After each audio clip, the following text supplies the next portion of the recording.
In today's episode, I talk about how to understand the audience you're trying to serve if they're different from you.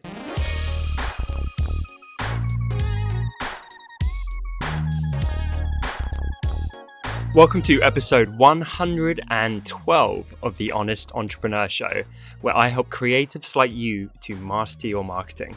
My name's Tom Ross, and let's get into the show. Guys, I'm feeling all kinds of tens at the minute.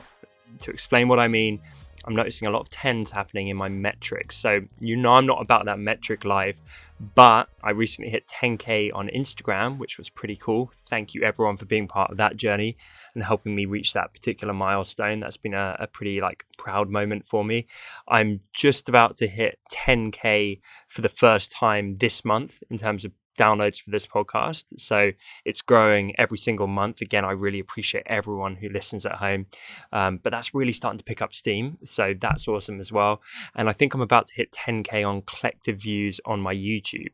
And that might not sound very big, and truthfully, it's not. But the whole principle is I'm just keeping going. I'm putting out content for you guys every day, every single week. And I'm just really enjoying the process. I love how it just gets better just because I started. I preach this all the time. You don't need to be perfect from square one. You just need to get started. And I'm living proof of that. My content now is a lot better than it was 6 months ago. And 6 months ago, it was better than it was a year ago when I started doing all of this. So take from that what you will. Let's get into the episode. This question is from Allison. Calligraphy is a luxury service. How do I market to the elite and wealthy when I myself am neither of those things? How do I understand how they think and use social media? That's an awesome and quite interestingly different question, Alison. So I appreciate you coming on the show. You could make this question broader. Essentially, you're asking, how do you ever understand your audience, especially if you're different from them? And I think it's absolutely possible. There's all kinds of businesses where the business owner might not be part of the niche or audience they're serving. And that can be completely fine. So first and foremost, realize it is possible. You can do it because other people are doing it. You know, there are people who sell homes to the rich and famous, but they're not rich and famous themselves. That's fine, but you do have to put in the work, like any niche, like any audience serving, to understand who it is you're serving, what makes them tick. And I'm glad that you're asking this question because it proves that you understand the theory, the thesis behind that fundamentally being a good idea. So as I often say on the show, I think one-on-one conversations are one of the best ways. Yes, you can just publicly observe. Yes, you can see patterns of behavior in terms of what they gravitate to and what they talk about on social media and have a little stalky stalk. That's fine. That's recommended. But the more one-on-one conversations you can have, very open, candid conversations with your target demographic, the more deep value and insight you're going to glean from those people. I'm such a believer in this. I really think those one-on-one conversations are where the gold truly happens, and you just get such a greater depth of insight into those people.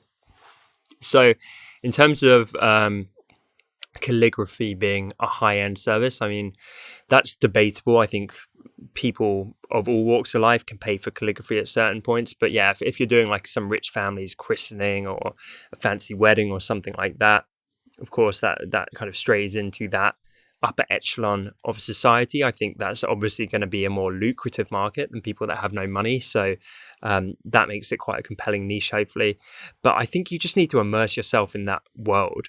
And again, I'm sure I've given this advice on this show, but it doesn't matter what your niche is. If tomorrow I wanted to start serving punk rockers, then I would be going to their gigs, their parties, hanging out with those people.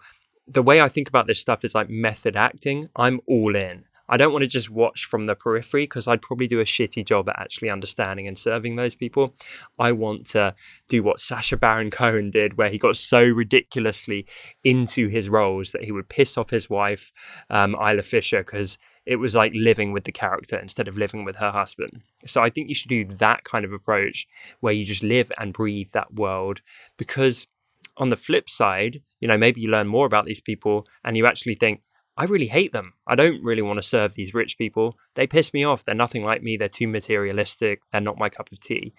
So I think that immersion is a good idea, because worst case scenario, you pivot and pick a different audience that you can connect with more and is more your character. Best case scenario, you get a fantastic deep insight into that audience, and then you can market to them more effectively. And just to break that down for a second, like when you do put in the work and you do learn more about these people, it opens so many doors. Suddenly you can start talking their language in person, at events, in your pitch phone calls and emails, and in the copywriting on your website, and the kind of imagery you use, and understanding, do they care about like a fancy proposal or do they not, and why are they hiring you? Is it to keep up with the Joneses or some other reason? Like, having that understanding is everything, and it lets you really be laser focused with how you target them. So just jump in with both feet would be my advice. Question of the day. I was going to say, are you rich? Let's not ask that. Keep that in, Marco. That's a terrible question of the day, though. Question of the day. What would be your dream audience to serve, especially if money were no object? Who would you love to work for? Thank you so much for watching this episode. I appreciate you guys so much. I'm really enjoying the YouTube show. If you are too, then be sure to hit the subscribe icon and tick the little bell to get notifications when I post new content on this platform.